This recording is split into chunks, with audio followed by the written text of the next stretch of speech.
Mumps அதாவது பொண்ணுக்கு வீங்கின்றது நம்ம காதுகளுக்கு கீழே இருக்க உமிழ்நீர் சுரப்பிகளில் வைரஸ்னால் ஏற்படக்கூடிய ஒரு தொற்று தான் வந்து நம்ம பொண்ணுக்கு வீங்கின்னு சொல்கிறோம். இது பெரும்பாலும் வந்து குழந்தைங்களுக்கு தான் அதிகமாக வருதுன்னு நம்ம பார்த்தாலும் பெரியவங்களுக்கும் சிலருக்கு இந்த மாதிரி வரதை பார்க்க முடியும். அதே மாதிரி இது வந்து ஒருத்தர்கிட்டருந்து இன்னொருத்தவங்களுக்கு வந்து இரும்புறது தும்முறது இந்த மூலியமாக வந்து பரவலான்றதுனால ஒருத்தவங்களுக்கு இந்த பாதிப்பு வந்துருந்ததுன்னா அவங்கள தனியாக இருக்க வச்சு அந்த மாதிரி பார்த்துக்கணும். அவங்க யூஸ் பண்ண திங்ஸை வந்து அந்த நேரத்தில் நம்ம யூஸ் பண்ணாமல் இருக்கிறது மூலமாக நம்ம வந்து மற்றவங்களுக்கும் ஸ்ப்ரெட் ஆகாமல் நம்ம தடுத்துக்க முடியும். இதோட அறிகுறிகள்னு பார்த்தோம்னா பொதுவாக வந்து குழந்தைங்க இந்த பாதிப்பு ஏற்படும் போது அதிக வலியினால சரியாக சாப்பிட முடியாமல் கஷ்டப்படுவாங்க.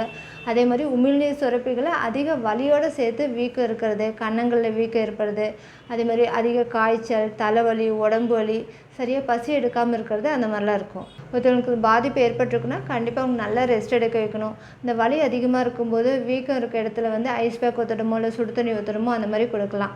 அதேமாதிரி அவங்க சாப்பிட்றதுக்கு வந்து மென்று சாப்பிட்ற மாதிரியான திட உணவுகளை அந்த மாதிரி கொடுக்காம திரவ உணவுகளாக அதாவது கஞ்சி, கூழ், சூப்பு, அதேமாதிரி இளநீ, பழச்சாறு அந்த மாதிரி நம்ம கொடுக்கலாம். இது பொதுவாக 2 வாரத்தில் சரியாயிடும் அப்படின்னாலுமே காய்ச்சல், தலைவலி இதெல்லாம் வந்து ரொம்ப அதிகமாகுதுனாலும், கழுத்து ஸ்டிஃப் ஆகுதுனாலும், வயிறு வலி வருதுனாலும் கண்டிப்பாக வந்து பக்கத்தில் டாக்டர் கன்சல்ட் பண்ணுறது நல்லது.